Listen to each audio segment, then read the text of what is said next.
We also going to have a fee interjection, and this thank you for that. So we will have a fee interjection, especially from the development partners and MSMEs themselves. So here I don't have any particular order, but we are here to renew our commitment for the MSME sector. I have government here, and then I have also private sector here. I want to begin by Kenya Bankers Association. And my question to you is that the ecosystem to be complete, we must unlock access to affordable credit. If you look at the events that happened 2 days ago, we have MSMEs who have been crying. I had just taken a loan of 2 million. Everything has come down. How am I going to recover? What can you tell that MSME? Yeah, thank you, Your Excellency. We were on these grounds with you last year in October, and we gave a commitment to be able to double our support to MSMEs. So we were at 75 billion contribution in 2024.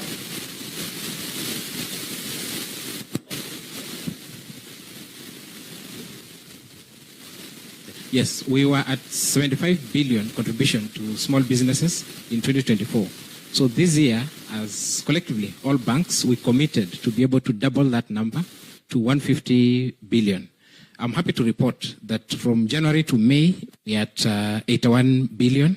So we look forward to actually being able to surpass that target of 150 billion. I'm happy to report that from January to May, we're at 81 billion. So we look forward to actually being able to surpass that target of 150 billion. Because taxes has been taken care of through the Finance Act 2025. And lastly, because taxes has been taken care of through the Finance Act 2025. And lastly, we're also working with the Central Bank just to be able to ensure that the loans from banks are affordable. We have had an assessment which doesn't lead to those affordable rates. So currently, we are at the tail end with Central Bank to be able to ensure that we have an assessment tool to assess you better and ensure that you can be able to get affordable credit from our local banks. Thank you. Thank you. And to our good friend. All right. So from Equity, Equity is known for having been among the first financial institutions to deepen financial inclusion. Our recent conversation with Dr. Mwangi, who is the group CEO for Equity, revealed that it's only 60% of your financing goes to business. Only 6% of your financing. So most of those loans are going for other personal users.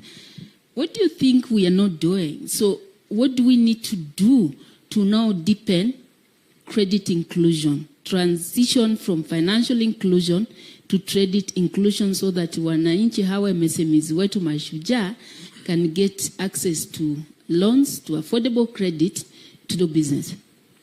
Thank you, Madam PS, Your Excellency. This is Collins Wanyonyi, Director SME at Equity Bank, Kenya. I'll start by just trying to debrief on the numbers. So if you look at Equity Bank this year, we've reached out to 757,000 MSMEs, just reaching out to give them a view of what SMEs can do. We've trained 652,372 SMEs. We've then given funding to 350,149 MSMEs. Just to give you the depth of how low we are going. And these are not SMEs. These are micros that we are focusing on. And when you look then at the micros that we focus on, and because most of their loans are short-term in nature, cumulatively we've given them 353 billion. So 353 billion is total cumulative amount that we've advanced to MSMEs. But then what are the items that we need to to help to get the MSMEs to move on. I'm happy that we have a PS Hinga here. We're having discussions with his ministry, and one of the things we're looking at is if I'm able to get a domiciliation letter that confirms that this Jua Kali artisan has been contracted for X level of work, and the payments will come within a period of Y, I'll be able to advance them. And if you look at how we've done that ecosystem, the maximum amount we can give to an SME, that it's a minimum of 1 million to a maximum of 250 million that's available to access to these MSMEs. So the funds are there, it's just how to work on that mechanism of sending that. And also proud to say that we are also taking advantage of National Treasury Credit Guarantee Scheme to then advance some of these monies to our MSMEs. Thank you.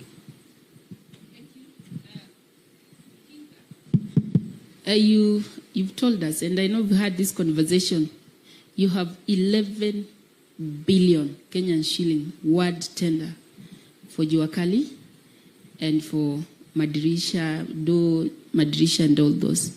But now tell us, what do you think what is the uptake, first of all, of those tenders, and what are Jua Kali saying outside there, so that the commitments that Equity and the Kenya Bankers Association are making, we see what is it that we can do so to increase the uptake of this opportunity? Thank you very much, PS. I think allow me to set the scene. We live in this country, and you know that we have a broken housing market where 70% of your urban population lives in the slums. Then you have a problem. It is one thing to discuss it. It's another thing to have a plan. So we have a program where we are fixing an existential problem where the do nothing is just going to make the situation worse. We also have a situation whereby we are food insecure country, and we know if you look at our breadbasket counties, we are subdividing the land and putting up real estate. And therefore our arable land is getting smaller and smaller. So that is important because we are solving an existential problem. Now, while doing that, and because the biggest question that Kenyans asked is why housing and why housing now? It is very important to understand why are we having this program, and despite the noise that has been there, we have stuck with it. We are doing that because the dividend of fixing a multi-generational problem has also created opportunities. And these opportunities lie in enterprise, in job creation. You all know that when you read history, whenever the world had an issue with the economic meltdown, progressive leaders, FDR during the Great Depression, President Obama, just to quote two, in the Great Depression, they focused on building, and you build out of that depression. President Obama did the same thing. And we have a president here who, equally, when he came into office, we were struggling with the challenges of post-COVID, and equally we had the war in Russia and Ukraine that was affecting our supply chain. Now, so what that has created is an economy that is not creating enough jobs. At the same time, you have a situation whereby you have a massive urban migration. We have over 500,000 people who are moving to urban areas every year. And then you have got almost 800,000 young people who are joining the job market every year. You must have a plan. And that's why housing is a great opportunity to invest, because of the great supply chain that exists in housing. If you forget for once that housing is 4 walls and a roof, and you think about every component that makes a house, each one of them is an industry. So we have a problem which then creates what we call a consumptive demand. Therefore, we have taken a program, we are targeting 200,000 homes, and I want to just give you a few statistics leading to the 11 billion. Number one, we are at 148,000 units under construction. Now, we could have easily said, okay, let's import all these doors and windows because maybe in China they make them faster and maybe they make them cheaper. But we said we want to invest in our people, because our people know how to make doors and they know how to make windows and all the other stuff. Most of you here are in that sector. So we took a chance on you. and we ring-fenced products that we know you make. The other thing that we did, we were very deliberate in removing the middlemen. In the past, we knew that between the opportunities and yourself, the people who are actually doing the job, there were many people who make more money than you who is actually making those doors. So we decided to go direct. And we're going directly to the Jua Kali Association. We have organized you, and we have given you direct opportunities. Here with me today, I don't know where they are, I have 4 beneficiaries, one from Kibra, Soweto, whom we have given 700, he's here at the back there, if the PS has a chance. Maybe someone should pass a mic to him. He looks rich. Because I think it is time for you to hear from the real people who are benefiting, because sometimes it sounds like a story. In a minute. So the Kibra group has 720 million shillings worth of work. Now, you know, 720 million shillings is not small change. You know, there are not many businesses, actually big businesses, that have got that kind of opportunity. So just the Kibra group that is doing 4,054 units, they have got 720 million. We have got Mukuru as well. I have somebody from Mukuru. I asked them to come here today as well, that have benefited the first phase, where His Excellency the President handed over keys. They have done the doors and the windows. The first phase, which is about 6,000 units, they have a contract of 200 million. Again, it is not a story, it is true, and they are getting the contracts directly. We also have Roiro, where I think was one of the first one that we did the groundbreaking with His Excellency the President, nearing completion. They have another contract of 120 million. So all these 720, 200, and because we have got over 200 sites for housing all over the country, it aggregates to 11 billion shillings. 11 billion shillings. I'm sure. So that is really a testament of what you can do when you're fixing an existential problem, but you have a deliberate plan. And that is really what this housing agenda is all about. So sometimes you misunderstand why are we sticking with this housing? Because on one hand, people are saying, why are you focusing on housing instead of focusing on jobs? It is because housing, you fix the housing problem, you fix jobs. So we have a lot to say, but because of the interest of time, and I get very passionate about this because this is real, it is changing people's lives. And by the way, guess what? Not only are they getting those billions of shillings, they are also the new homeowners. So the real dividend is that they not only build the doors and the windows, they are the real homeowners. And the last point is 11 billion PS was probably a statistic when we had Madaraka Day. Since then, I've already signed new contracts. So I will soon be updating you where we are, because every site that we are signing, there is opportunities for MSMEs. And those are only 3 products. Thank you, PS. Doors, windows, and balustrades.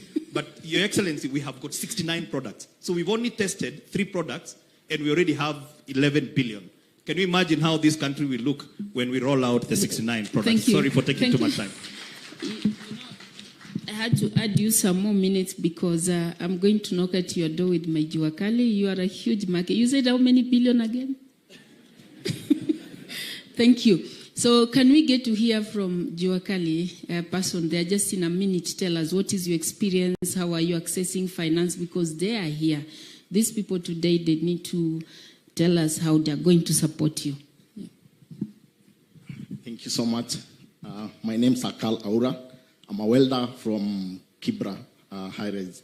This is where we have a pilot project of the 4,515 units that are ongoing. I, myself, and my team, we were able to secure a contract worth 720 million. That is for the first time that has ever happened in our country, something that has never happened before. I thank Your Excellency. I'm not new in your face. I know when this contract was being given, you handed it over to me, you yourself.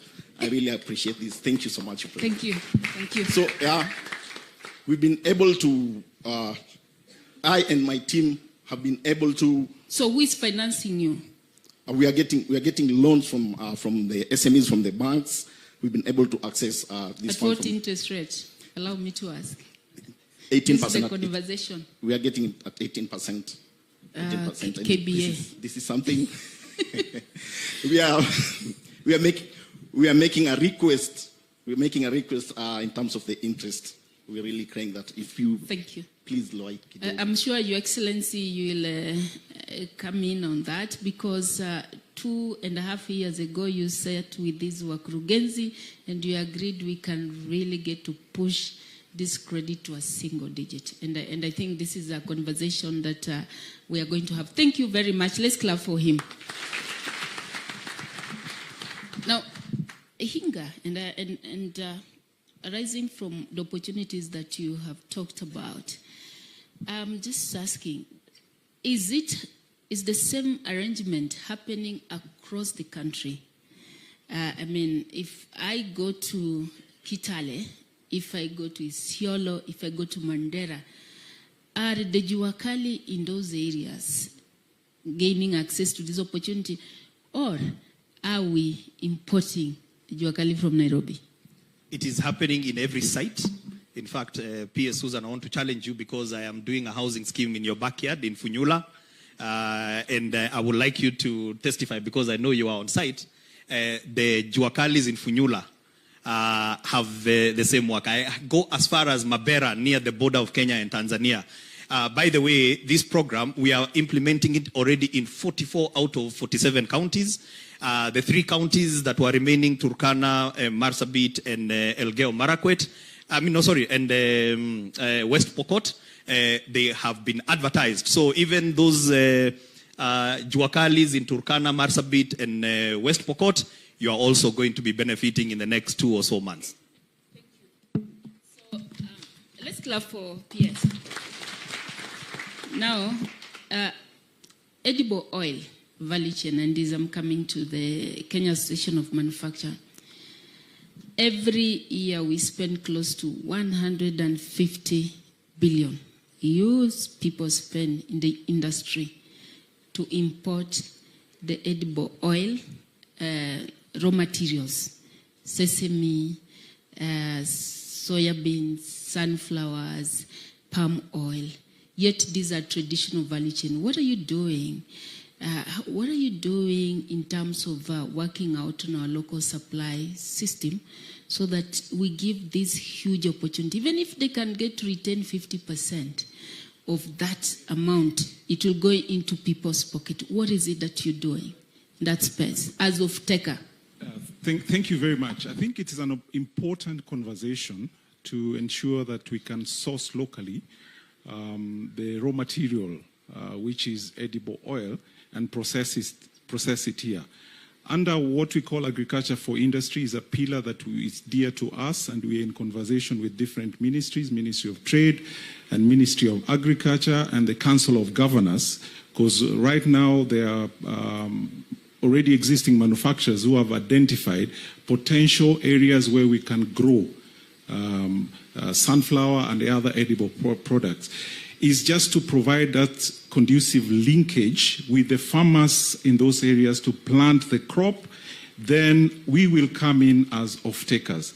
And for this to happen, we need the government and the county government to take action in terms of linking with the farmers and providing the necessary seeds. What we are guaranteeing is that we are going to provide off-taking. We've also had a conversation with the different banks from the private sector to see how they can support these farmers so that they are guaranteed that when we take those seeds, edible oil seeds, then they are going to be paid. So I'm seeing it is an opportunity that it can happen. We just need to enhance those efforts and make it happen here in Kenya because it is indeed possible. PS Trade. Every time we see our president having diplomatic and bilateral engagement, we are seeing a market. We are right now implementing the FCFTA. Tell us what opportunities exist there for some of our MSMEs also to take, or rather to trade across the border. The other day we signed the economic partnership with EU. How are we actualizing that? Because it's one thing to sign on the paper, it's another thing to really get to maximize on that opportunity. What is it that we are doing in your sector? Thank you, Susan and Your Excellency. This is a situation that we are finding ourselves in at a time when we actually had not the best economic situation, having gone through COVID, having gone through all those global issues that were happening. But through your leadership, we have seen a full understanding of the value of concentrating on micro, small enterprises to actually be the productive sector of the economy and move away from thinking more around consumption. And in that case, therefore, I have seen that through my State Department, we have been able to actually get us to push the agenda of ensuring that domestic trade works for its citizens. Hence, the really big push for the macro and small-scale industries, so that there's a lot of production around value addition, making our products more competitive and fetching higher prices in the markets out there. This therefore means that when we are going into entering agreements with the European Union, the UAE, the Africa Continental Trade Agreement, we are really focusing on ensuring that we stop taking to the market our raw materials, but send to the market the value-added products that we are producing locally. Hence the reason why today is a very important day for us, because we are really getting to get the MSMEs to understand that they can not only produce for the domestic market, but there's potential for them to actually export out there. So, Your Excellency, your move for really getting us to focus on a market-oriented kind of economy, where we make sure we protect our local industries, but empower our industries to produce so that they're able to satisfy the local demand as well as have excess that can be used in the global market.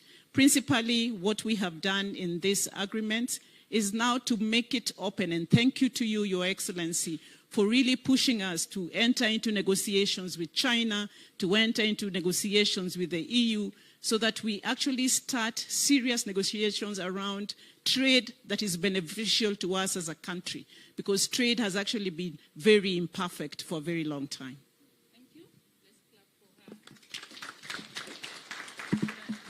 And I'm just thinking deeply and looking at Kenya's Association of Manufacturers. I think you need to work closely with her so that we see how to maximize on these opportunities. Yes, yeah. I confirm we've been working closely with the ministry. In fact, from the private sector, we've gone beyond, after the signing of the agreement, we've gone to the stage of now educating the members in terms of the customs requirement for EU, customs requirement for FCFTA market. So from the private sector, we take advantage of what government has already done and educate our members. What we encourage is that let it not be a market that is accessible by only bigger companies, but also our SMEs can create and find a platform to export our goods to those regions. So, to Jua Kali here. Yes, thank you very much. You introduce yourself first. My name is Felix Ndunda. I represent an organization called Kenya National Federation of Jua Kali Association. We are one of the biggest employer, Your Excellency, when it comes to employment in the informal sector.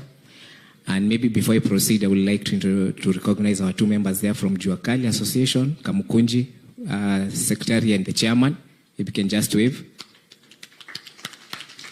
They're in the sector of metal fabrication. So the Jua Kali sector, Your Excellency, is a sector that for the longest has been creating employment, especially for the young people. And I can tell you, you are truly talking to right now. I'm also an artist and I do leather shoes, like the one I'm wearing here. And I'll also, your next pair, I can be able to do it for you. So that shows that the Jua Kali sector, we are skilled. And right now we are running several initiatives.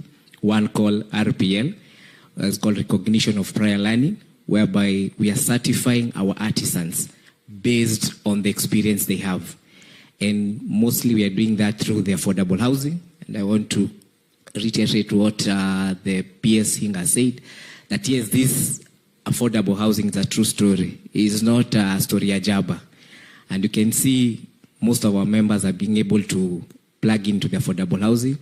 The issue here is one of the hindrances that we are facing as the Jua Kali sector when it comes to the affordable housing is easy access to credit, whereby we'd like the banks to look at us as a financial potential, not financial risk.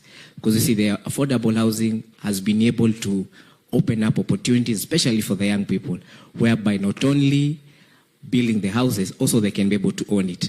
And right now, as a federation, we have taken a step forward, whereby in 2022, we did sign an MOU together with KCB Bank and KCB Foundation to be able to offer what I call tailor-made financial credit to our members. And very soon, Madam PS and Your Excellency, we are moving forward with KCB, whereby each and every member, wherever they are in every association, they will be able to get a credit limit so that can be able to push their business forward. And I want to thank you very much, Your Excellency. Since your leadership, we are working very closely with your government through the State Department for MSME, and whereby now Jua Kali sector, we are on the table when the decisions are made. And we want to thank you very much. Also working close with our state agencies like MSEA, Wezo Fund, and the rest. And also the sector has sent me to highlight to you that we have been working very closely with MSEA, and we were part of the process that did an act to create MSEA. We have been sitting in the board of MSEA for a while, but right now we have no representation. So maybe you can consider that. Thank you.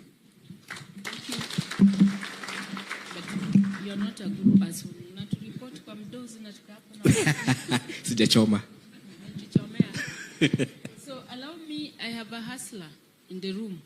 Alisema ameniandikia noti hapa akasema kuna kitu ya kusema. My God, is this hustler? Someone pass the mic to this hustler.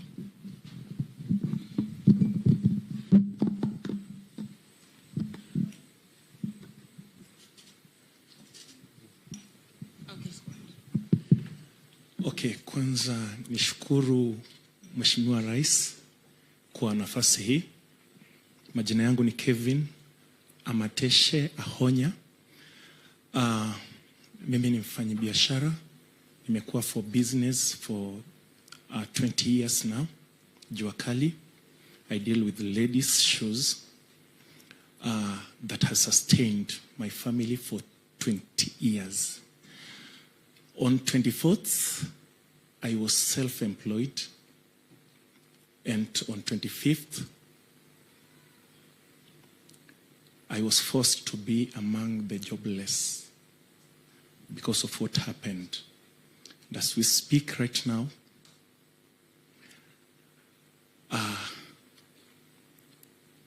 I don't know what to say, because now my children that have been taken care of, expecting them to be among the panelists there, their dreams are in danger. My prayer is that as much as Mheshimiwa Rais is making effort to employ as many as he can, let's understand not all people will be accommodated. We have those who are self-employed, who depend on their effort. I wake every day at 5.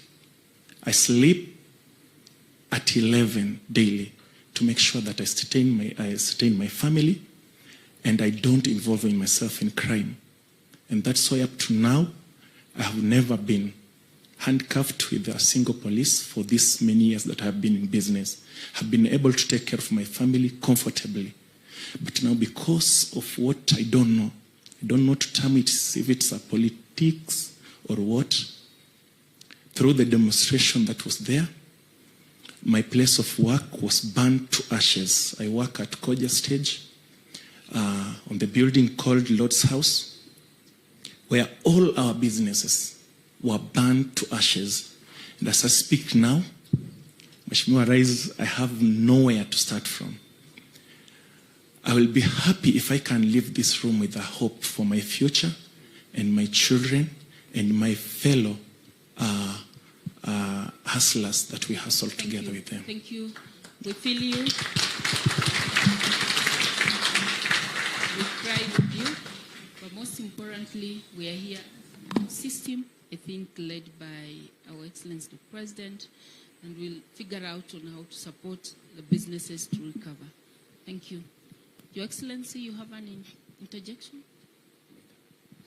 Thank you very much. I really feel for my friend who just, Kevin, who's just talked. I will speak to that later, but you can count on my support as we go forward. But let me speak to the earlier issue that was raised by both P.S. Hinga and my friend Carl, my friend Carl here.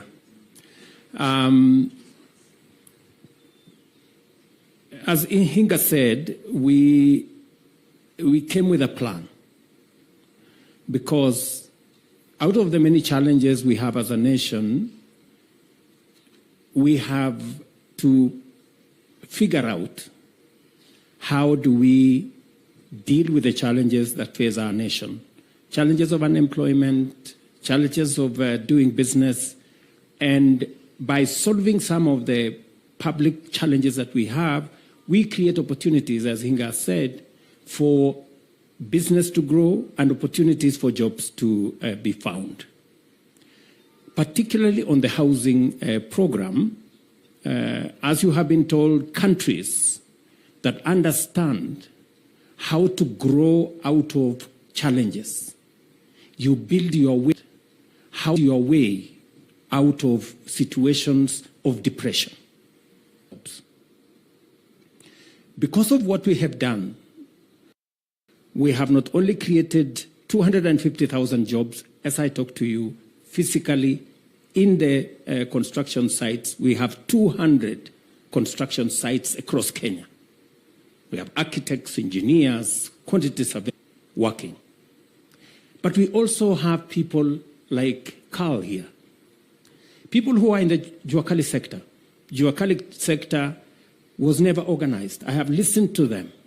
And many of them are saying you get a window one day, a door another day, you stay for 2-3 weeks, you haven't found something to do. And it becomes, the earnings become so intermittent that somebody cannot sustain a livelihood. So what did we do with housing? We decided that this Jua Kali sector, we're going to formalize it. We're going to give them contracts.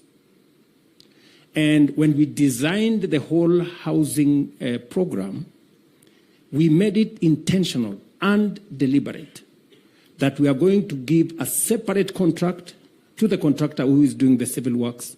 We are going to have a separate contract for all the other products, including doors and windows and hinges and everything else that we have in that space. And it was easier for us to give a whole contract to one contractor and they would import all these things from everywhere. But our identification of the Jua Kali sector was intentional because we wanted to create enterprise locally. We wanted to create jobs and support jobs locally. Many people did not believe that the Jua Kali would do this. But I can tell you today that we do not have a single Chinese contractor doing our affordable housing. We have all local contractors. All of them. 200 sites, 148,000 housing units are being built by local contractors. That's number one. Number two, the Jua Kali that was informal, the Jua Kali that nobody believed in and did not have quality products. We have sat down with them and we have told them we're going to give you a contract. I remember when the initial, we put together the people in Dagoretti Corner, in Ngong Road and Kamkunji, and Kariobangi, and they didn't even have a name. So they came up with what was it? Ngogamka, because it was Ngong Road, Kamkunji, and Kariobangi, you know. And they wondered how this was going to happen. So number one, we standardized the windows. You cannot, in our affordable housing plan, because the way to produce products in mass is to make sure that they are standardized. So we have standardized all the windows, we have standardized all the doors, and we have standardized all the other products so that it becomes easy for the Jua Kali sector to produce them in mass. And once we have trained them to do a certain product and they have gotten the skill, they do not have to change the skill every moment. So today, Carl and all the other people in the Jua Kali sector know that a window is this size. And by the way, Jua Kali is not synonymous with low quality. Today, our Jua Kali sector are producing good quality products because we have insisted, and we told them very clearly that although we want to support you, we are not going to compromise on quality. You must make the right quality product. And you know what? We have the best human capital anywhere in the world. The Jua Kali today is measuring up to what we could have imported from anywhere else in the world. And they are continuously improving.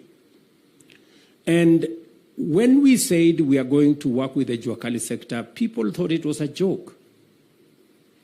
When we gave the first contract, I remember, Hinga, when we went to Ruiru, and we gave a contract of 120 million shillings to the Jua Kali sector to make windows and hinges and doors for our project in Ruiru. Even themselves, they were wondering how this is going to happen. But they have delivered, and the project in Ruiru is complete. In fact, we will be going to give out the houses shortly. Carl here and his team, they have put together the whole Jua Kali sector around Soweto in Kibra. They have shared the windows, they've shared the hinges, they've shared the doors, and they now have a contract of 720 million. Is that true, Carl? How much? Is it 7,200? 720 million shillings. These Jua Kali people. A contract of 720 million would ordinarily be funded by the World Bank or something, because it's such a big contract. But now these Jua Kali people are doing it. And as Hinga said, it is not just in Soweto. In the 200 sites we have across Kenya, in our 44 counties so far, we have Jua Kali sector working with us with contracts to produce for our affordable housing program and for our markets and for the hostels we are building. Let me just speak to one final thing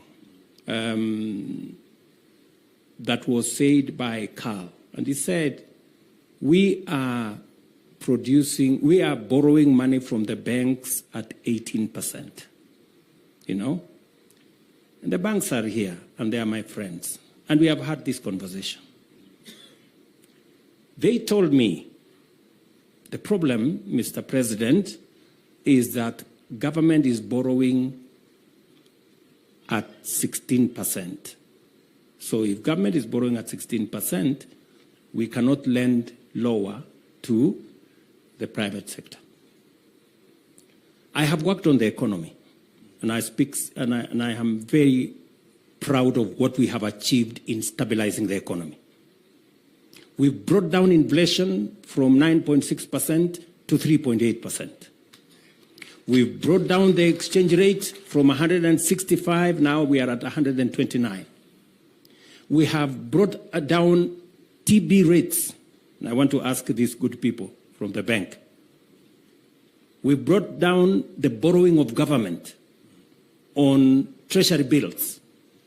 from 16% where we were when we had the conversation. Now the TB rate is 8.5% from 15. Your interest rates to CAL is still at 18%. Please explain to me. You know? I mean, that's the question. You know? You told me, Mr. President, reduce borrowing by government, because if you are borrowing at 15, we cannot lend to CAL at lower. Now, I have done my part. I have reduced borrowing on TB bills now to 8. I have actually reduced it by half. You are still, explain to me, why are you still at 18% to CAL, please?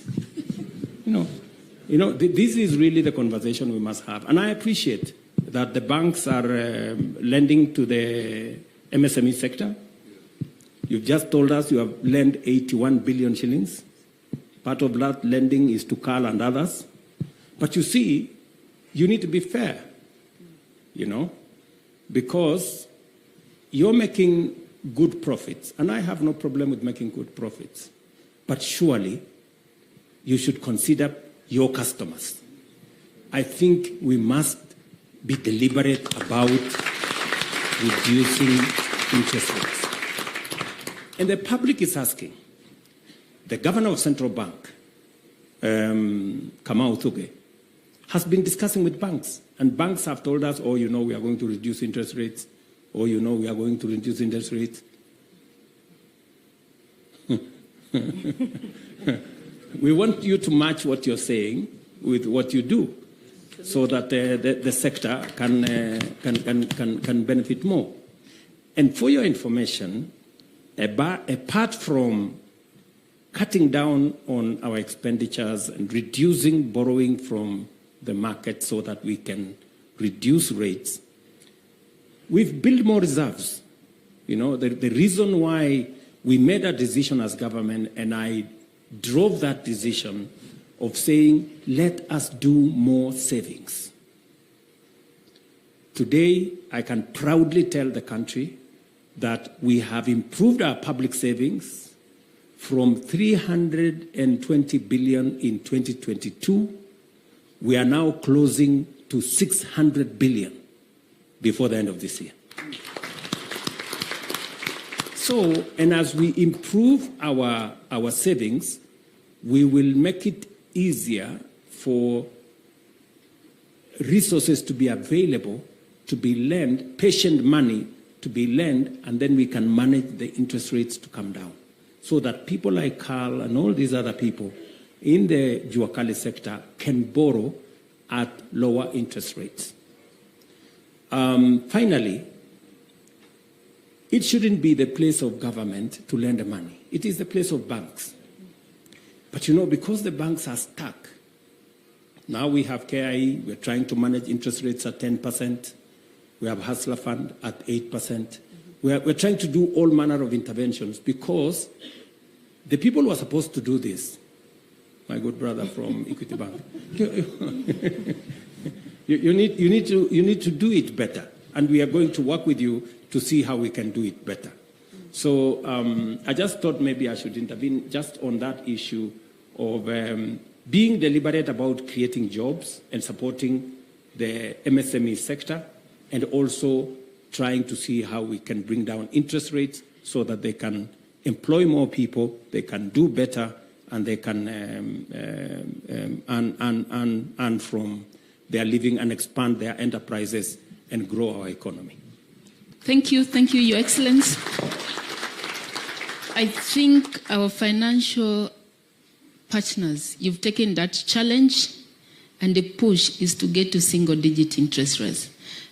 When we had a conversation with Equity, you said now you understand the Hustler Fund, and you're willing to graduate within that collateral framework that we discussed. Maybe just a minute on that.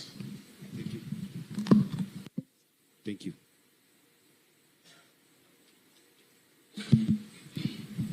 Thank you, Madam PS, Your Excellency. A week ago, our GCO did lead our delegation to the ministry, and personally I got the first-hand experience to understand the Hustler Fund. When I say you talk about Hustler Fund on TV, and what Madam PS told me, I got, if I had to do an exam, I'll get A in that exam. So what we reviewed with Madam PS is out of the 26 million members on Hustler Fund, the government has done grading. So we have the 9 million who have been upgraded, and we're looking at splitting those into two. So we have the 4.6 million who are grade 1. So we are working to do an enhancement so that we can incorporate them into full banking. And our GCO gave a commitment of 1 month that we should be coming to you to demonstrate how we've upgraded the 4.6 from Hustler Fund into the mainstream banking. And he also gave a commitment that we have the second level of the 4.4 million.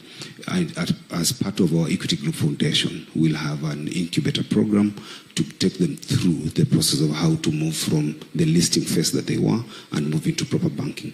So our commitment was to then have all the qualifying members from Hustler Fund to move into our digital lending program. And to just emphasize our digital lending program, MSMEs can qualify up to 5 million shillings, and they can borrow that digitally. So that was our commitment from the GCO to the Madam PS, and they are co-chair of that program. Thank you. Excellency, in the interest of time, allow me just a minute to bring in a development partner, GIZ, who's also talk about their commitment on behalf of all development partners. The reason being, when we talk about development partner support, what comes to JZ, is there someone pass the mic to her, please? Irene, you can stand up and get the mic. It's only 20% comes through a budget, 80% they implement directly. So we're trying to say, how do we also get to have sight of the programs they support, and how do we align them to our priorities, so then we get to start witnessing impact in the MSME sector. And I really want you also to speak about your plans for capacity building. Thank you. Thank you so much, PS Susan, Your Excellency. I would want to say that what GIZ is doing is only making what is good already better. The government of Kenya has already done a lot in terms of supporting MSMEs to grow, and that's also our intention, to facilitate that process that has already been started by the government of Kenya. So broadly from the development partner side, we are looking at the pain points of MSMEs. What are the key pain points? One of them is financing, which has already been discussed extensively. For sure, a lot can be done by the government. A lot has been done by the government. And what the development partners will do is basically provide some facilitation in terms, for example, there before, when there was the issue of the credit guarantee schemes, you'd find the likes of World Bank, KfW coming in to support government to move forward that process, and also have in place policies that will really support that space. When it comes to markets, and PS Regina has mentioned a lot that the government is doing in terms of that. But we know business all ends at trade. If you show me the market, then as an SME, I'm able to work towards meeting the needs of that market. And what GIZ is doing and other development partners is supporting the Kenyan MSMEs through the government of Kenya to exploit markets, both internal and external, in the region and also in other countries like US and also in Europe. PS Susan, if I was to talk about also the bit about capacity development, I'll delve deeper into it when I'm talking about what GIZ does. Again, ILO has already said what they do, and also GIZ and others are also working in that space, but I'll talk more about that. And maybe a fourth one, if you look at our SMEs, there's also the bit about innovation. What exactly are we doing to create new products? Or is it just business of, if so-and-so has a boutique and that's doing well, I also go ahead when I get some money and move into doing a boutique? Or can I, around the same boutique idea, create something fresh and new that can also give me money and give me an edge above the rest? So, and also innovation, when you're talking about the more serious innovation, coming up with new products how do we go about that process? GIZ is also working and other development partners to support MSMEs. But now let me talk about what GIZ is doing in terms of capacity development. That is really our core of what we do, and that is in the space of MSMEs. So what we've done, we've worked with a few institutions to, first of all, keep it, to review their curriculum so that they have a good curriculum that can not only be used by them, but can also be used by other BDS providers across the country. There before, when we were more focusing on the private sector, we also supported a good number of BDS service providers to be able to offer their services well. When it comes to, again, the issue of BDS, again, upon the request of PS Susan, what we have done is now we are looking into having an accreditation framework that will accredit BDS service providers. If you're saying that MSMEs are really the core of job creations, they create about 80% of jobs in the country, but then ILO is going to tell you about what is the quality of the jobs. And not that MSMEs want to pay little money, they're not making much profit, but how can they make much profit if their business skills are not improved? And that's what you're trying to do, to hone their business skills so they can be able to be more profitable. So in terms of that, PS Susan, like you said, there's the accreditation framework that we're doing. And then above that, together with the other actors in this space, we are looking at how can we have functional business development centers so that these are not programs that are led by development partners, but that Kenyans and the government of Kenya can actually have centers. Thank you. Where they can do this. Thank you so much. Thank you. Let's clap for her. So we have a lot that we can talk about. But I just want to appreciate your renewed commitment. I think we still have pending conversation on the issue of access to finance. I think, Your Excellency, we still need a round table with them. And also access to sustainable markets. We'll be taking that forward.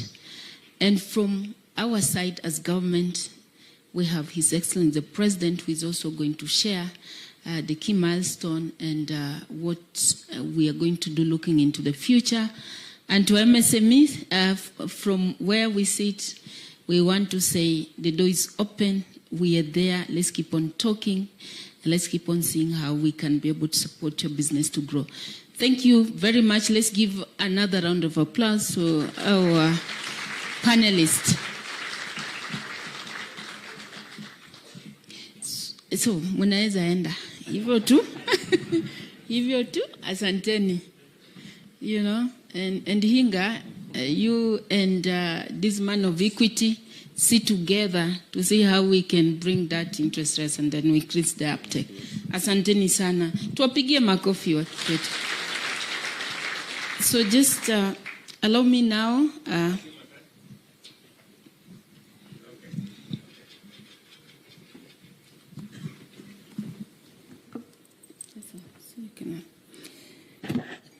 So now we want to get into the second part of this event.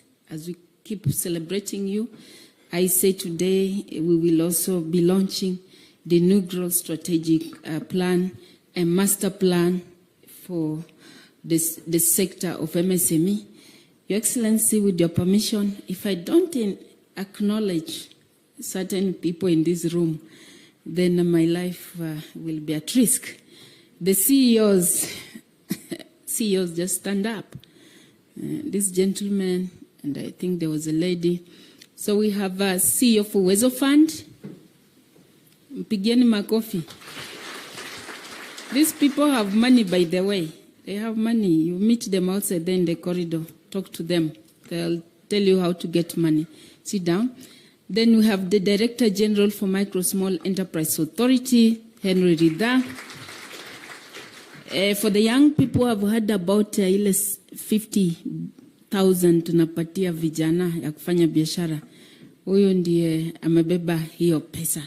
Atawaambia huko nje jinsi ya kuwapatia finje hiyo 1,000 ya kufanya biashara.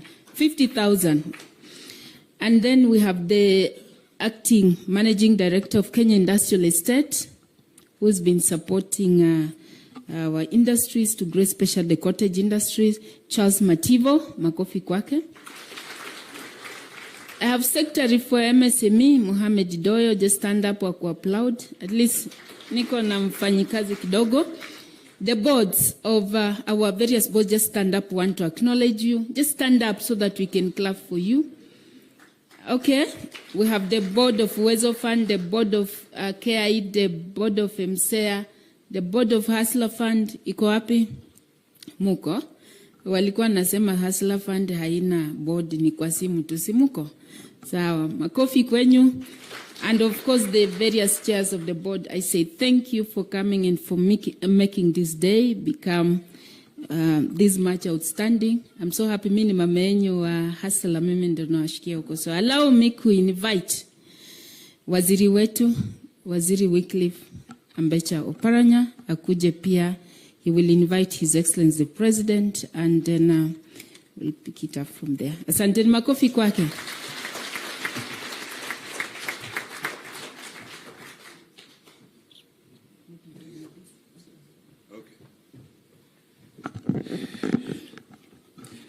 Your Excellency, the President, Mheshimiwa William Ruto, the President of the Republic of Kenya, and the Commander-in-Chief of our Defense Forces, the PSS who are here, thank you for coming from various ministries, the chairs of the various agencies within MSME sector, the chairs and the board and the members, staff within the ministry, ladies and gentlemen. First of all, let me appreciate you, Your Excellency, for sparing time to come to be with us this very important day of the World Micro, Small and Medium Enterprises Day 2025. We know you are a busy person, but you have accepted to be here. It shows how focused you are on this particular sector, because this is the only sector that is going to create jobs, decent jobs for our people, and create wealth for our people. Your Excellency, you remember when you were out there moving around, one of the major problems that you saw when you talked to those entrepreneurs was actually finance. Finance has been a major problem. And as you have said, this is the work of the private sector. Private sector, in one way or another, they are trying. Sometimes they announce they have this support, and it takes time for us to see that particular support. But we are happy that through your intervention, we have Kenya Industrial Estate. It has done very well in areas of manufacturing. And that particular institution agency, Your Excellency, we need support because they are operating on a turnover of 3 billion only for a country like this. We need more support in that. I know there are other funds like Uwezo Fund, Women Fund, Youth Fund, which support groups, because these groups cannot go to the bank. If a bank manager heard that a group is out there waiting for me, he will wonder, are they lost? Because they will not be listened to. But you have been able to support these particular funds, and I'm happy that now the government is committed in bringing together these funds so that we have a robust financial system that can support this particular sector. And also, you bringing up the issue of credit guarantee to de-risk these small businesses so that also the banks can now lend to them, because they will be sure that there is at least a guarantee to some level. Their money is guaranteed. And also the Hustler Fund. Hustler Fund, for information, Your Excellency, has done very well. You remember very well, I was one of the persons when I was the other side, saying that Musilipe Hustler Fund. How can you borrow 100 shillings? When I came in, I realized how important it was because I encountered one youth who told me, actually, these 100 shillings I borrow for my lunch nikiwa kwa mjengo. When it is in the evening I'm paid, I pay back. I'm paid 500 shillings, I pay back the 100 shillings, and then now I'm able to use the 400 for other things. So I realized this is a good idea that you came up with, and will also require more funding within the Hustler Fund. And the fact that the bridging loan now is doing very well, you have a credit limit of 150 that you can borrow. Now, as a ministry, when we came in, we have come together as a ministry because this particular sector is big. Out of the 20 million employable Kenyans, 15 of them, 15 million are within this sector. But where are these people? So where are these small businesses? Even Nairobi only. So we have come up with MSME Connect, which, Your Excellency, we launched on 14th March, so that as a government, we create a platform where all stakeholders within this sector, there are over 30, where I chair that particular committee, they are able to bring their problems, so that as a government, we know what is their problem, in which area do we focus on, to create an enabling environment for them. We had the first meeting here on 14th March, and 2 weeks ago, we had a meeting in Meru. And that's how the product of our meeting is this choir that is entertaining us. We were able to meet them there, and we invited them for this particular function. And our next focus, we are going to Mombasa in 3 weeks' time for the same purpose. That is the MSME Connect. Now, on savings, part of our responsibility is to mobilize Kenyans to save. You have already said, Your Excellency, that now Kenyans have saved 300 billion, now they are on 600 billion. But most of them are through the formal structures, those who are in employment. But now as a ministry, we are emphasizing the issue of savings within the informal sector. And within the informal sector, those who are able to enter into Hustler Fund, there is a component that you save for your future. Because even if you are in formal sector, you will reach a time that you will retire. So we have that arrangement that you can save through Hustler Fund, and we can also save informally. There is already an organization established by His Excellency the President called NEST that you can use to save informally when you are in the informal sector.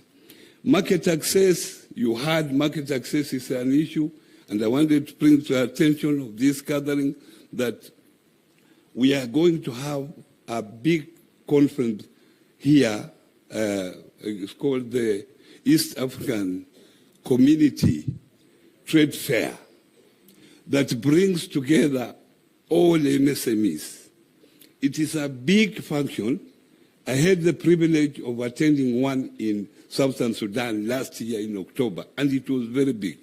We are grateful that it's now coming to Kenya, and it will be there around November. So you prepare to bring what you produce so that you are able to exhibit and also connect with other people in the East African community. That is now networking, and as Kenyans, we expand the market.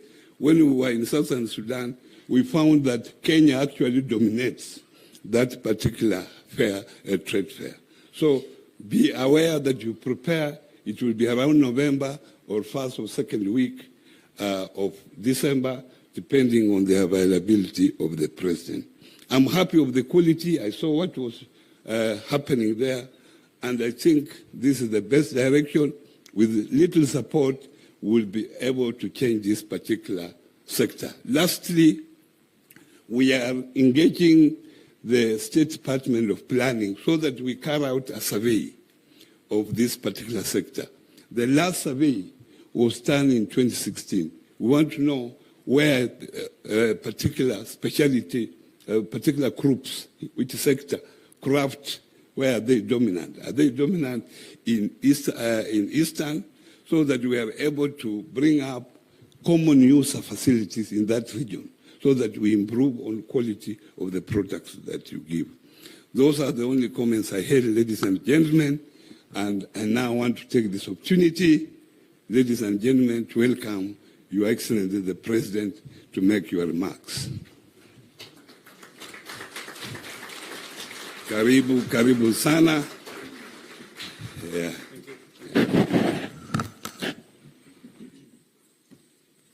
Thank you very much, Waziri. Please, let's take our seats. Asanteni sana.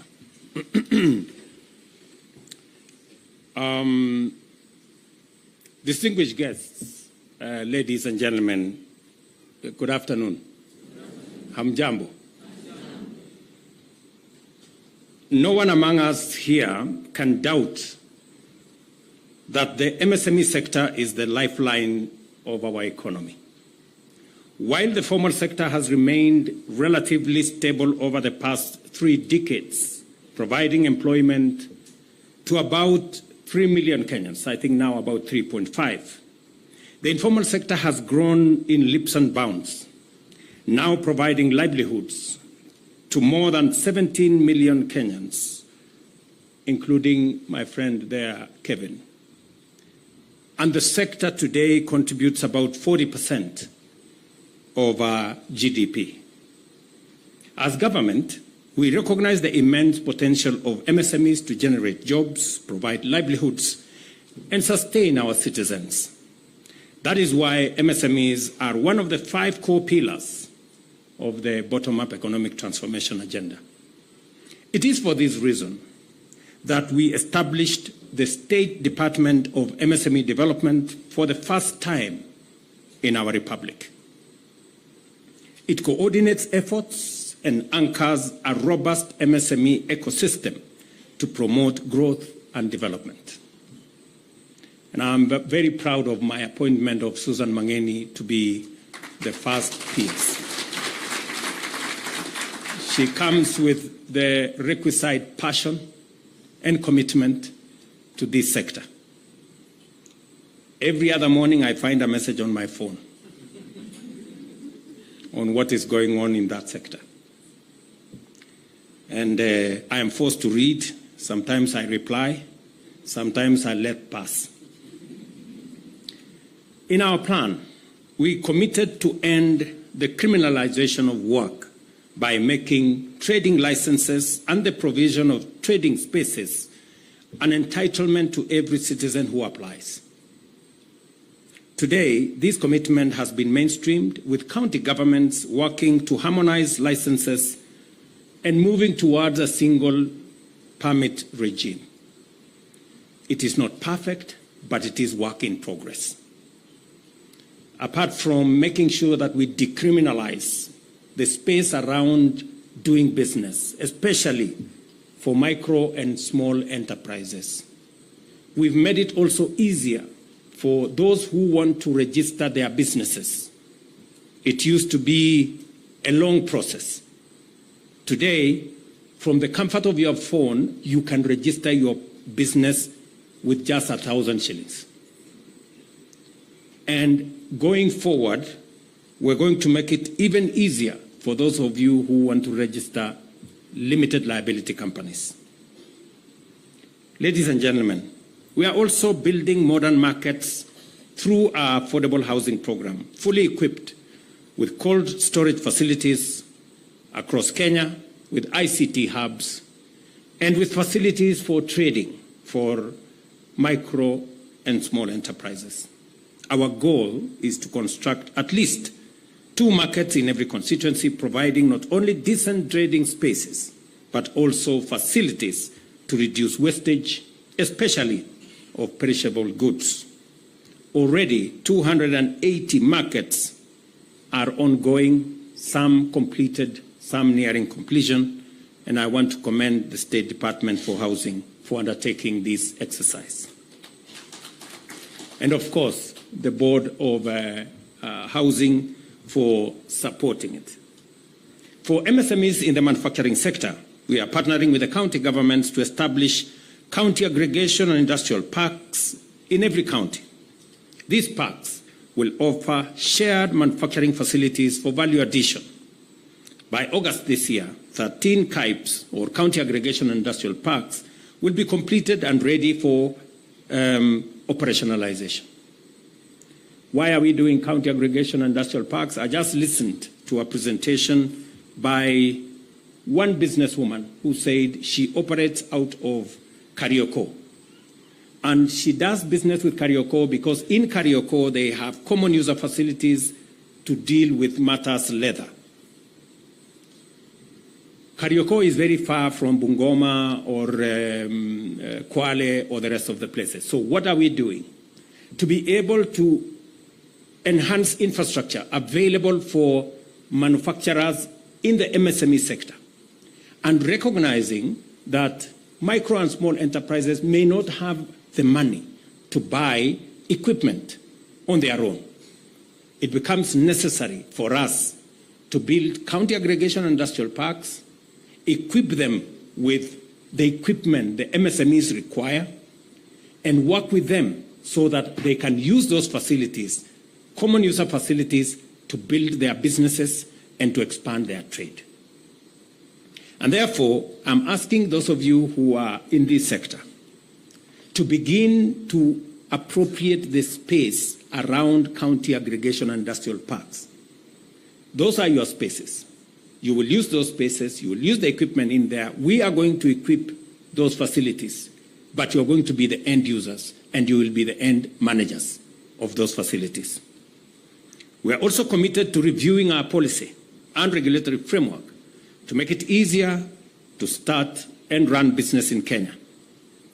Today, we have reviewed our MSME policies to support business growth nationally. And I want to thank GIZ for the support they've given us in that space so that we can have what PS is saying, a master plan of the entire space around micro, small, and medium enterprises. The revised MSME policy integrates government priorities, including the value chain approach and cluster development. It now also includes medium enterprises to support the growth of transition from micro to small and medium enterprises, a gap that existed in the 2020 MSME policy.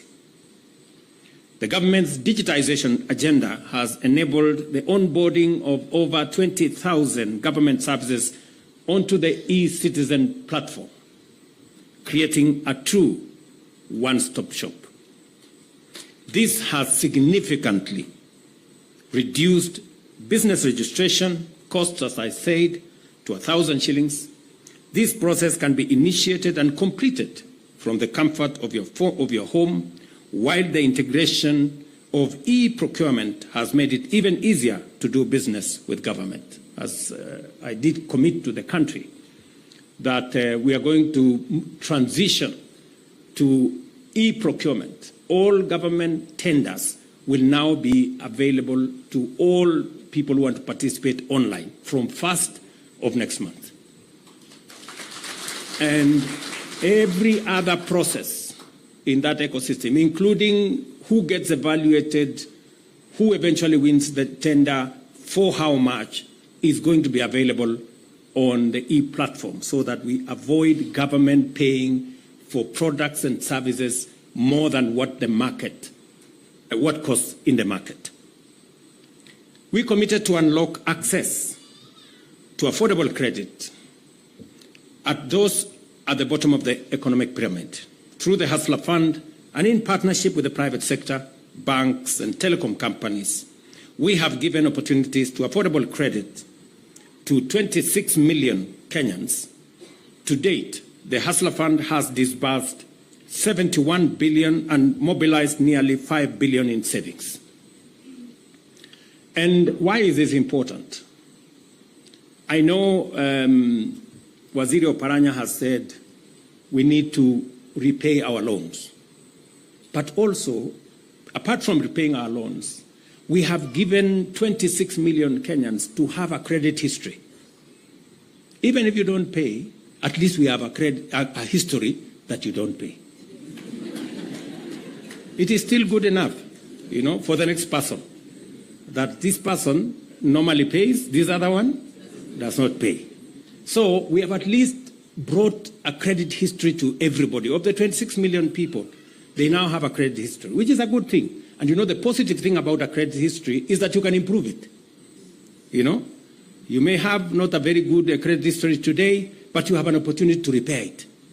You know, tomorrow you can repair it, and progressively, when you see the need to repair it, you will then discover that it is good to have good behavior in borrowing and lending and repaying. And because now we have, you know, count yourself lucky that you may have run away with 100 or 200 or 500 shillings, but you have an opportunity further down the road, you know, to use that borrowing history to improve on your credit rating. There are those who have not paid. Their benefit is they have a credit history. There are those who are paying. About 7 million of them were now working with the banks. And I was very happy to listen to my good friend from Equity Bank, that they are now working at splitting those who are paying, about 7 million of them, into two. And now they are assessing how we can transition these people into formal banking. They can be considered now in the formal banking space, something that was not available to banks in the past. Today, the banks can look at the borrowers in the Hustler Fund and begin to, you know, work with them towards graduating them, training them, and making them bankable. There are about 2 million who wake up every day, borrow from the Hustler Fund, and pay. There are those who now have been graduated into the bridge loan.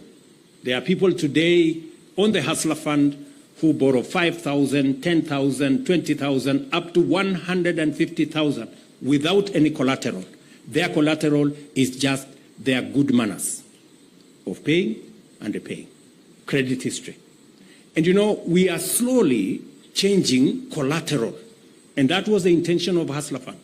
We are slowly changing collateral from having a title deed or a logbook to having a credit history upon which you can borrow and you can be lent money. So the choice is yours. You can make whatever choice you want, but now you have an opportunity to choose. At least you have options, right? You have an option to have just a credit history, which is good. You also have an option of borrowing and paying in small amounts. You have an option of graduating yourself to the next level, and you have an option of doing business around that space. The reason why I came up with the Hustler Fund was because I found 7 million Kenyans on credit rating bureaus. We had 7 million Kenyans on CRBs. I don't know whether you remember that. And they could not transact anywhere. They could not transact in any platform because they had been flagged. If you want to go to the bank, they say this man is a bad person. If you want to go anywhere, they say this lady is not good. So we removed 7 million Kenyans from the credit rating bureaus, transitioned them to a new platform where you are not condemned, but you are given a chance to either be a good person or remain around there, but nobody is condemning you. Today, we don't have people who are denied services because they are condemned by credit rating bureaus, except for those who decided to go back. As I said, the innovative 9-band Hustler behavioral credit rating system, crystallized from Hustler Fund experience, is enabling good borrowers to graduate to higher loan limits based on their credit ratings, marking a shift from conventional collateral-based lending, where you needed to have a logbook or a title or something else to be able to be given money. Now, just by having a good credit rating, you can actually access resources. Even as we take stock of these achievements today, we acknowledge that much more remains to be done to unlock the full potential of the MSME sector in creating secure and sustainable jobs for the many young people entering our job market every year. Through initiatives such as the National Youth Opportunities Towards Advancement Nyota program, which supports youth entrepreneurship with capacity building and seed capital, the Kenya Jobs Economic Transformation Program, normally known as KJET, which aims to boost enterprise competitiveness and productivity to generate quality and sustainable jobs for our youth. The government is fully committed to supporting private sector growth. Ladies and gentlemen, even as we celebrate our MSMEs today, we must confront a painful reality. And I want to express my deepest regret for the loss of lives, looting and wanton destruction and loss of valuable property belonging to our traders who were deliberately targeted by criminal elements during the protests this week. Besides the regrettable loss of lives, the biggest victims of this chaos were our hard-working traders and entrepreneurs who wake up early every day to find some of their businesses and hustles reduced to ashes, and others with broken doors and empty walls or empty stalls. Let me say this. The right to peaceful protest is protected by our Constitution.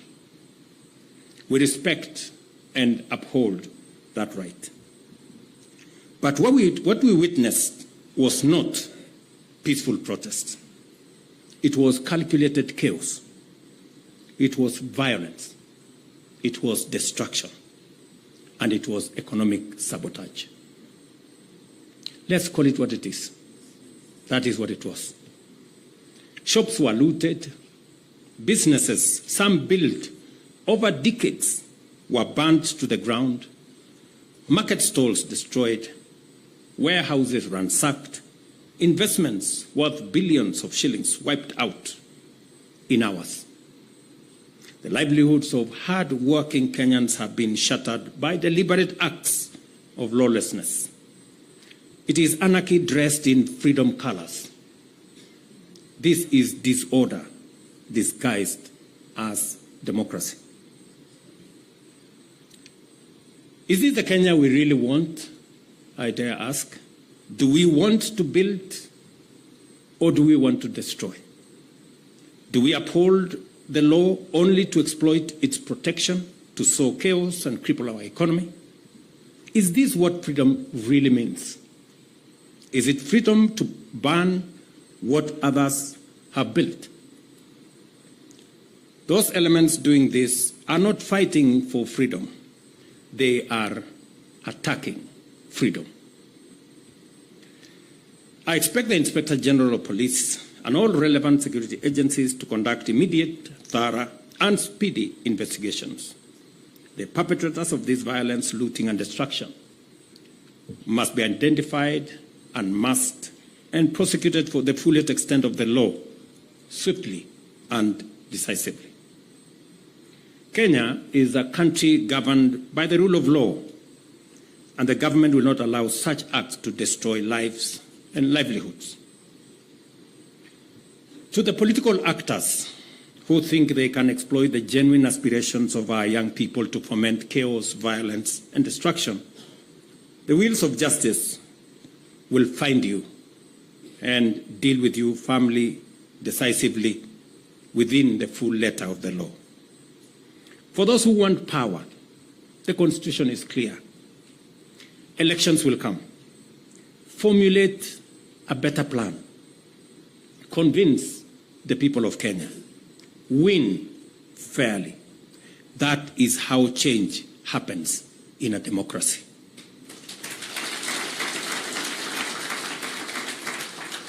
Replacing a working plan that you may not like with no plan or with hate and violence will only make things worse, not better. And let me say this for the avoidance of any doubt. I know many families are hurting because they have lost loved ones. I know many families are hurting because they have lost life savings and done so without reason. For the MSME sector, the sector that I speak to here, which contributes 85% of our jobs, we have 17 million Kenyans working in this site, in this space. We have done what we think is a plan that helps move our country to the next level. I deliberately set up the State Department for MSME. It wasn't there. And I deliberately set it up because I believe this sector holds a big potential for our country. We have aligned policy. We have decriminalized the MSME sector. We are formalizing the MSME sector. We are saying registration of the MSME sector must be made simple. It must be easy for somebody to register their business. We are working with the counties, as I said, to make it easier to have a single permit so that MSMEs can make it easier for them to be able to do business formally recognized. I have said we went out of our way to get many people who were condemned in the CRBs to exit them with a hustler fund, and we're giving them credit at 8%. They were paying 300% per year. We brought it down from 300% per year to 8% per year. We have 26 million Kenyans in that space today, enjoying credit history, enjoying credit, and transitioning them further. In fact, we are now working with the World Bank and other partners to see how in that hustler fund ecosystem, we are working on identifying at least 100,000 micro enterprises so that we can give each and every one of those 100,000 micro enterprises 50,000 grant to be able to scale up their businesses. That good man there is working on it. Okay? As part of graduating businesses from a smaller threshold to the next threshold. As I have said, we are building 400 markets nationally. Again, to provide opportunities for micro enterprises, small enterprises who do business in our markets to operate in a decent place with proper trading flows, with access to hygienic facilities, making sure that we have cold rooms, making sure that we have ICT hubs, making sure that even women who have young mothers can have a place to go and attend to their children in the market space.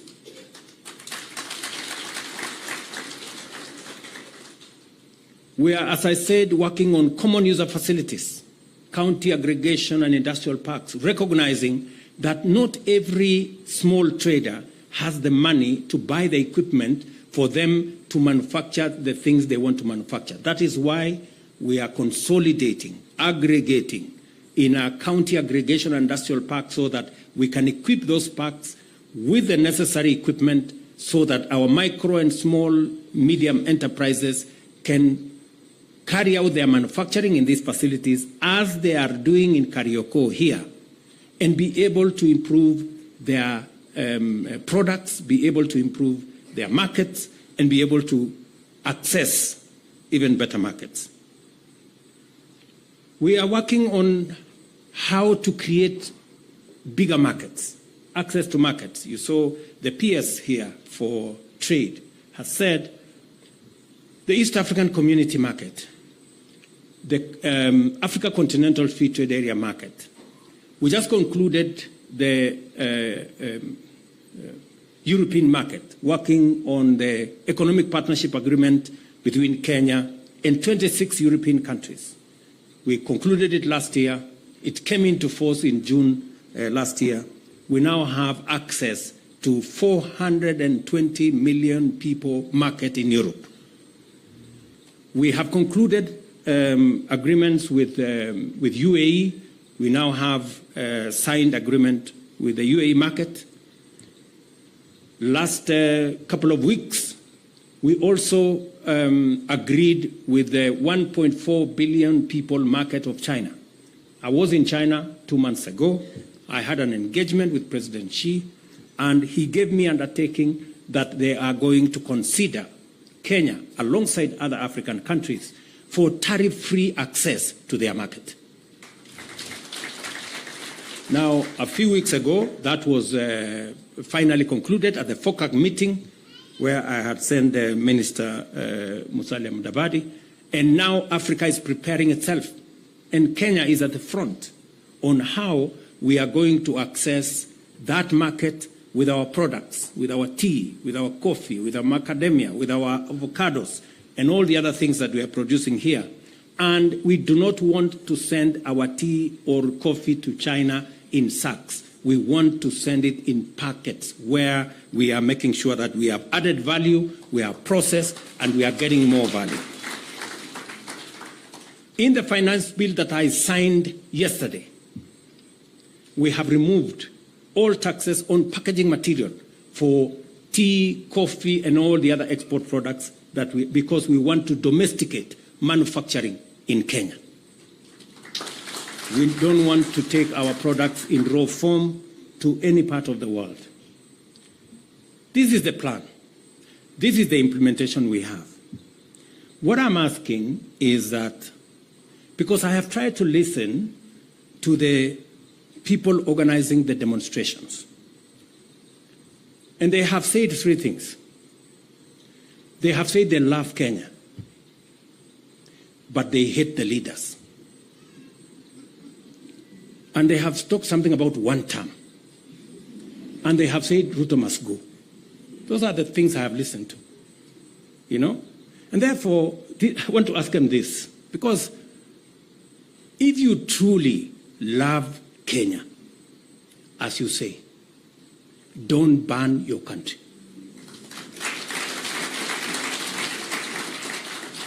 If you are telling us you truly love this nation, don't be part of the problem. Figure out how we are going to get solutions.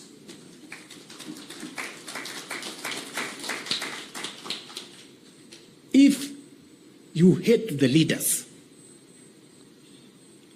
I want to tell you, hate brings conflict.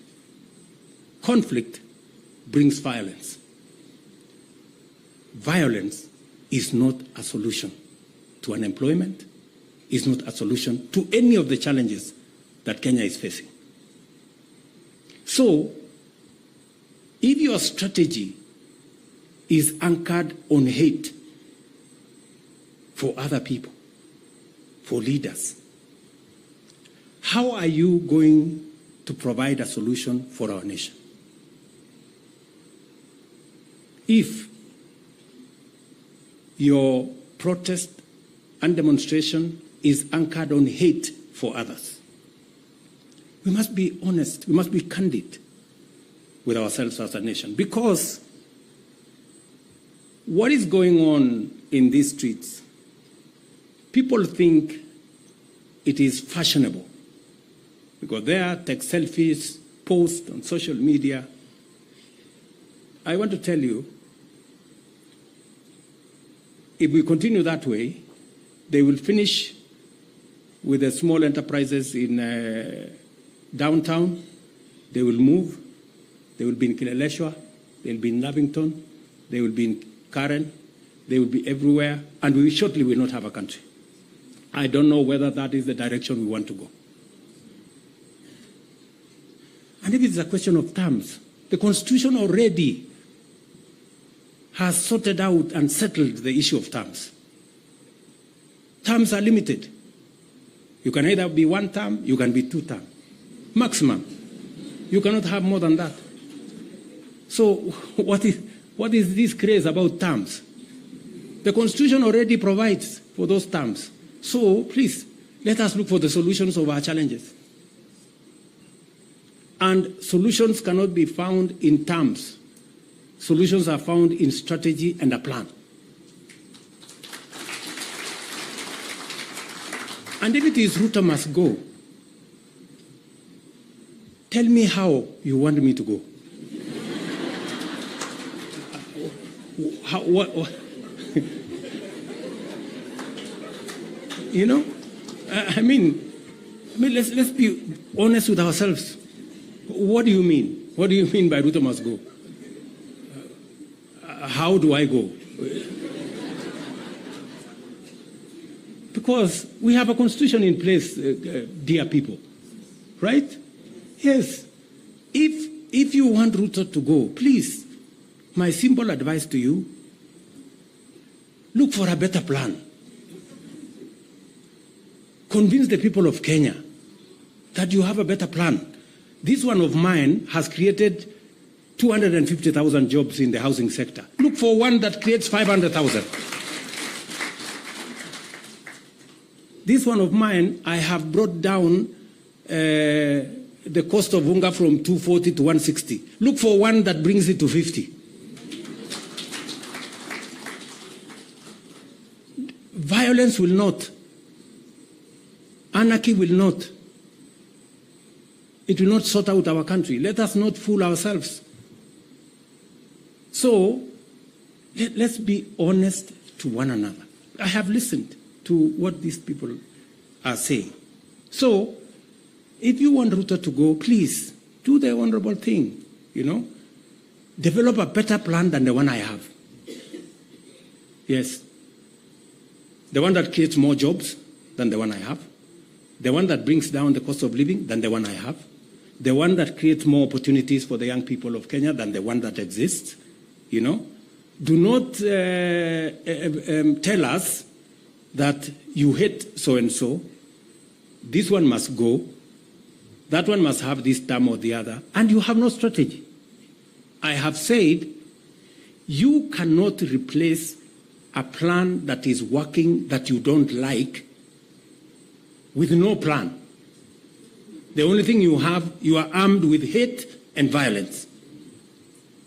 And then you want us to agree with you? Really? Please. There are very few fools in Kenya. Persuade us. If you persuade us, you know, I can also go and concentrate on farming and help in food security, you know, if you have a better plan. But don't ban the country, for heaven's sake. We don't have another country.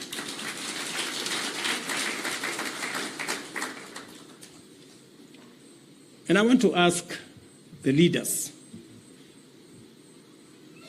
religious leaders, political leaders, who are encouraging this movement towards violence and chaos and anarchy. What is your plan? So, you're telling these young people to burn the place. You're telling them to cause violence. So that what happens? So that we move to where? You know? So these are questions that we need to ask ourselves as Kenyans, you know? Because if we go this route, we will not have a country. Yes. And the country does not belong to William Ruto. The country belongs to all of us. And if there is no country for William Ruto, there is no country for you. You know? So let's really be honest with ourselves and let's be candid. What is it that we are trying to achieve? Yeah? So, finally, good people, to the MSME sector, Your resilience in our nation is our nation's strength. Your success is our collective prosperity. Kenya will not be held hostage by violence. We will protect our economy, defend our democracy, and secure the livelihoods of all Kenyans. It is the responsibility that is on my shoulders now, and I want to assure this nation I will do the best that I can to protect everybody and to protect everybody's business, because it is the responsibility that I have at the moment. Until that responsibility is exercised by somebody else, I will do it. You know, so let's just be clear that we cannot continue in this manner. We have to find another way of doing business. We cannot continue this way. It is not possible. We cannot continue to have people like Kevin. You know, we had many people with jobs on 24th. On 25th, their jobs went up in flames. We had many people with businesses on 24th. Today, they are living in squalor. They don't know what to do next. You know, and there are people who are telling us, oh, you know, 25th was very successful. Really? It was successful? With people having died? With so many people hurt? With so many businesses destroyed? With many businesses up in flames? Was it successful? We are going to answer those questions as we go forward. So, good people, let me say I'm very happy that I came to participate in this international celebration of MSMEs, because if there was a place for us to participate, it is in this space, because it carries 80% of our working people in the Republic of Kenya. We will continue to work with you. We will continue to build the structures to support this space, and God willing, we're going to make it better. Asanteni sana, and God bless you. Thank you. Thank you very much, Your Excellency, for that wonderful and reflective speech. Your Excellency, if I may request that we remain on stage. Let's take our seats, please. Allow me to invite the CS, the PS, Susan. Let's also have the two gentlemen who will be representing the hustlers. We also are going to witness the launch of the strategic plan, the MSME Development Strategic Plan. Results, we to your right. So if we can kindly have the buzzer brought to stage. If we can have the buzzer brought.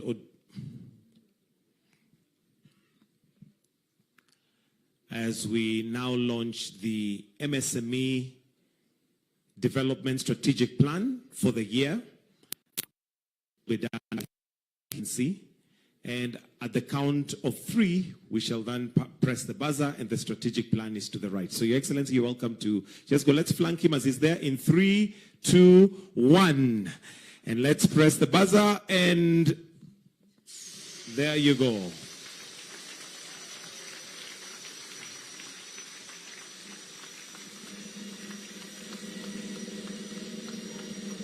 Perhaps to get a clearer view of it, I don't know if the curtains, they don't open this way, so we may come and just see it from the bottom of the stage. It's right in there. Your Excellency, you're welcome to just come and stand from here and see it.